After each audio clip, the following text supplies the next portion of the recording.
All right, so here at the beginning is the translation. So there's two different types of movement or alterations onto your graph, transformations. And the first is a translation, which is a move. Okay, so this does not change the overall shape of your function. But if you are adding something, so instead of seeing an equation like an x squared plus 3, instead of that x squared, you're now going to see the terminology for the function itself, like f of x. But if we add something after the parentheses, so not inside the parentheses with the x, but after the parentheses or even before it, but separate it out. If we add, it's a shift up. If we subtract, if it's a shift down. If that addition or subtraction happens inside the parentheses with the x, if we add, we subtract, or we move to the left. If we add, we move to the right, just like before. Dane. We did this with parent functions. Now you're doing it with function notation. I thought we did it in that notation too. No. Then you're going to get where there's a negative on the front of the function, and that means it's over the y-axis or upside down.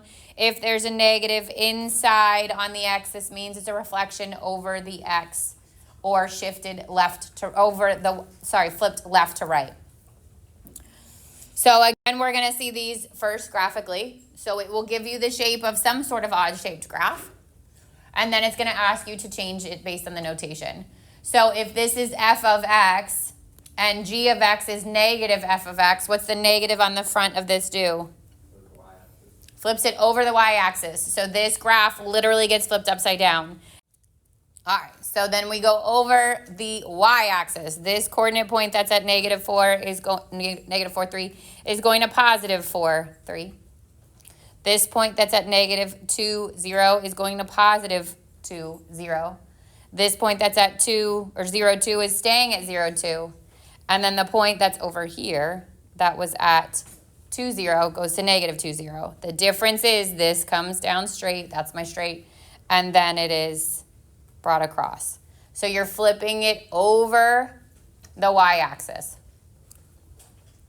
That's the green one. The second one says f of x minus 5. The minus 5 inside the parentheses does what? To the right 5. So all of those points get shifted right 5. So if I'm at negative 4, it goes to positive 1. If I'm at negative 2, it goes to positive 3. If I'm at 0, it goes to 5. And if I'm at 2, it goes to 7. Same shape, just a literal shift right.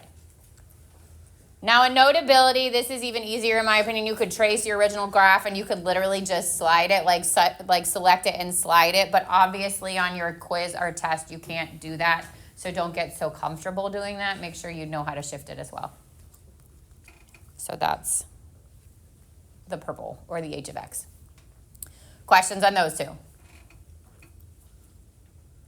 All right.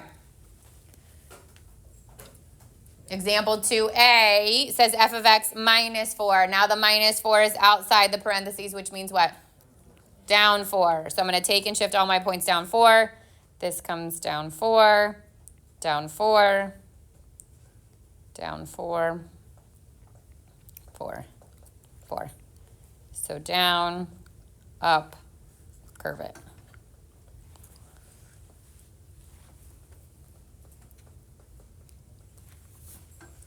Questions on that one? All right, and then B, the plus 1 inside the parentheses is what? Left 1. The plus 4 outside the parentheses, up 4. So I'm going to go left 1, and you could do this in two parts. Like I could literally shift everything to the left 1 and then move it up 4, or you could do each individual point. Left 1 and up 4, 1, 2, 3, 4. That point goes there. Now this point, left 1, up 1, 2, 3, 4. That point goes there. This point, left 1, up 1, 2, 3, 4.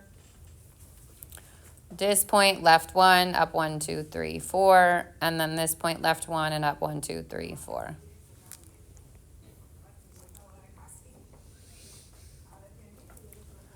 And again, you could do that in two parts, or you could do it all as one. Questions on that one? Okay, now algebraically. So this to me is like maybe a little confusing in the beginning, but if you just fall back on your actual function notation, this should be pretty straightforward. A says let h of x equal f of x minus 1. So this whole thing is f of x. So I would do x squared minus 2x plus 4 minus 1, and I get x squared minus 2x plus 3. So this is h of x. B says let g of x be f of x plus 3. This time it's in the parentheses. What do you normally do when something's inside the parentheses? Put it into both x values. So this is going to be x plus 3 squared minus 2 times x plus 3 plus 4. Expand and FOIL that out or use your shortcut. Square it. Double the product. Square it. Distribute the negative 2 minus 2x minus 6 plus 4. And then combine your like terms. X squared plus 4x. 9 minus 6 is 3 plus 4 is 7.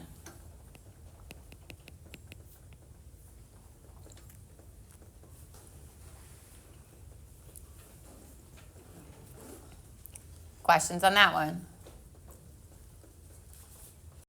Numerically would mean basically from a table, okay? It says given the table of values for f, find the following.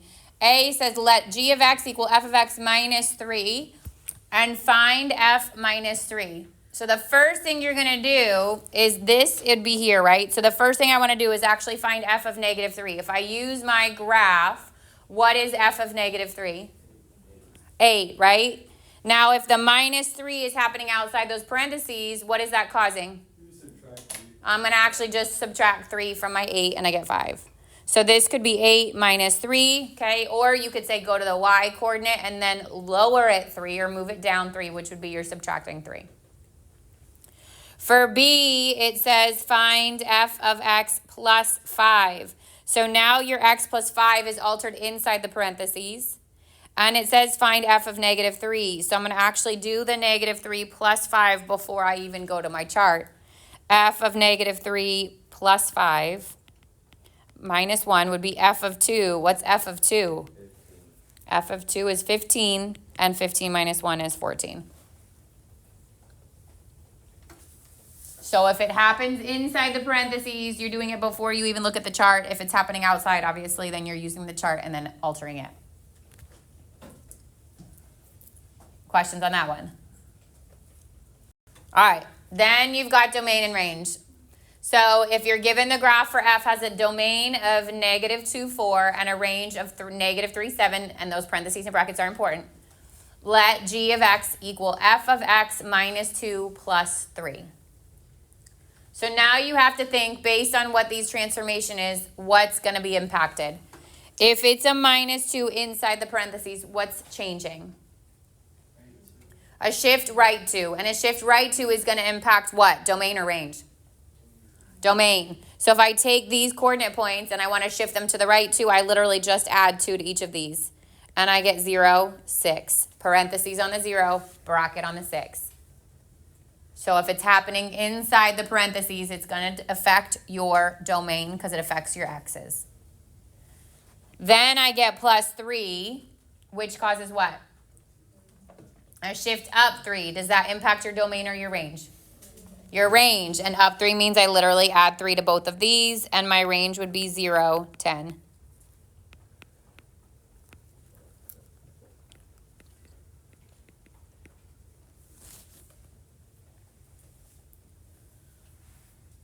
Questions so far?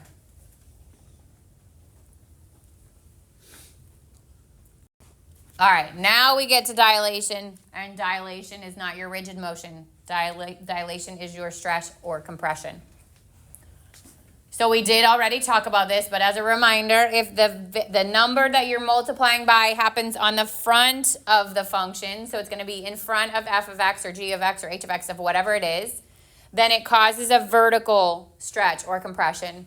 If that number, ignoring its sign, so if the absolute value of that number is greater than 1, then it causes a stretch, as though you're pulling it from the top and the bottom.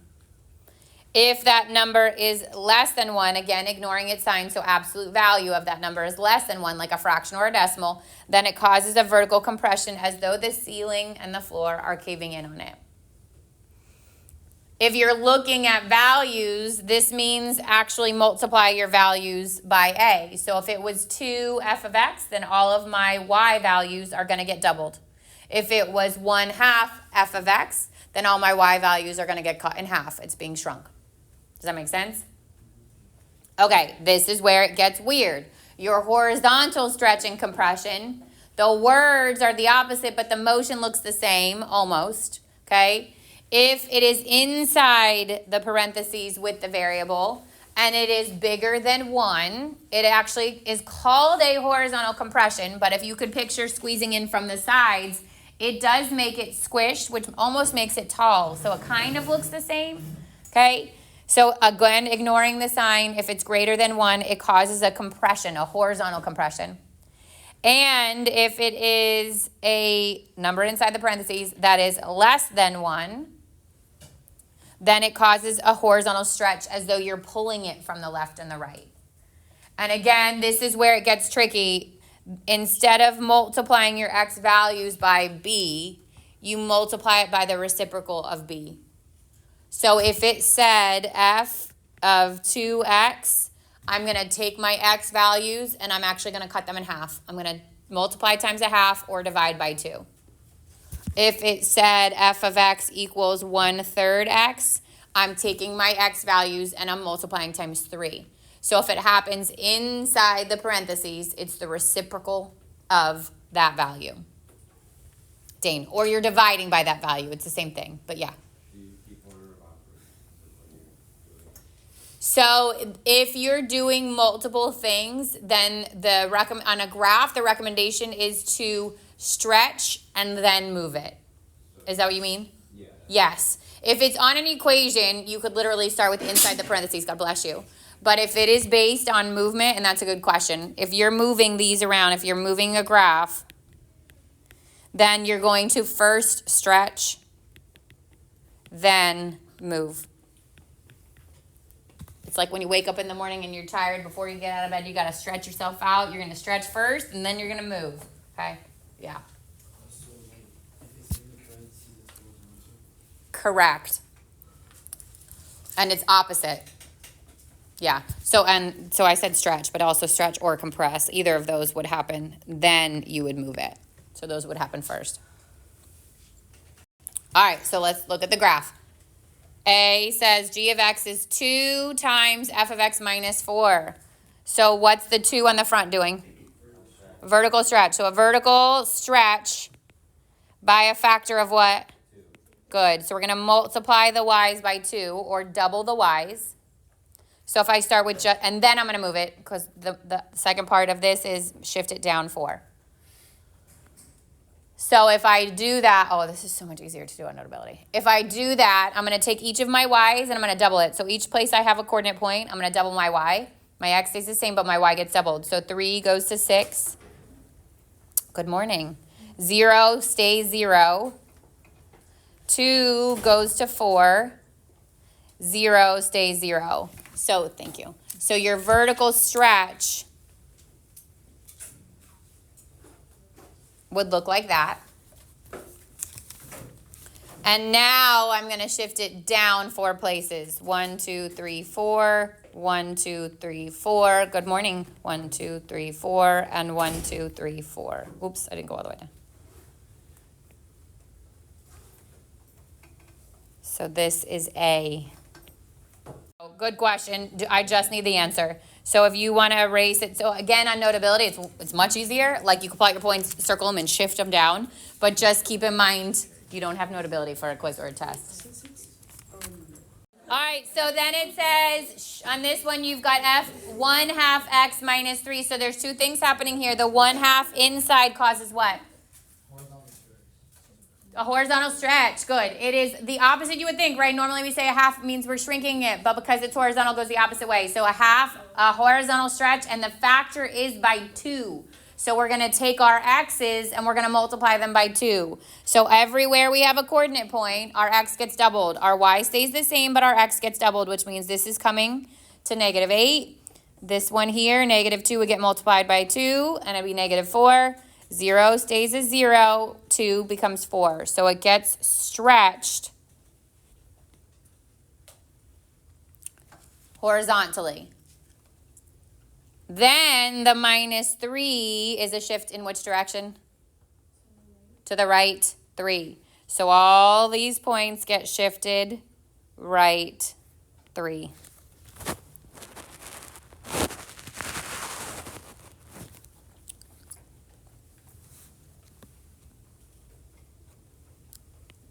Oops, I didn't mean to erase you.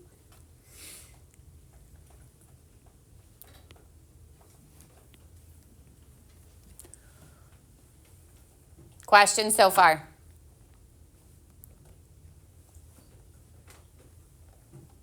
Okay, algebraically, I think it's easier, to be honest, because you're dealing with your actual equation. A says h of x equals 3 times f of x minus 1. So we literally take, there's nothing to plug into f of x. So this whole thing becomes x squared plus 4. So it's 3 times x squared plus 4 minus 1. And I get 3x squared plus 12 minus 1, or 3x squared plus 11. What is this? H of x.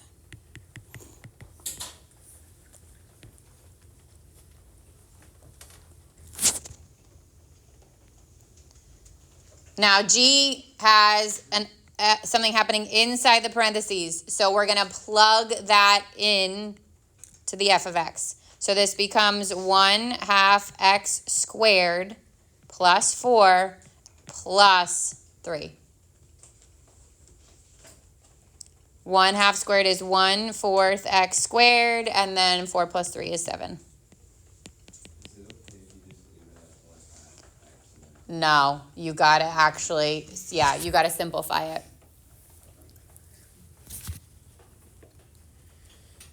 Questions on that one? Okay, and lastly, back to domain and range, but with our stretch and shrink. So given the graph of f has the domain, so my domain is -2, 4, and my range is -1, 5. Let g of x equal 3 times x minus 1 minus 2. So think about this in its like separate pieces. The 3 on the first causes what? A vertical stretch. A vertical stretch would impact what? X or y, or domain or range? Y and range. Yes? So I would take my range and I would multiply each of these by 3. I get -3, 15. The -2 or -1 inside causes what? Changes the x to shift to the right, 1. So we would add 1 to domain. And the -2 is a shift down 2, which changes the range, -2. So here is my updated range, and here is my updated domain.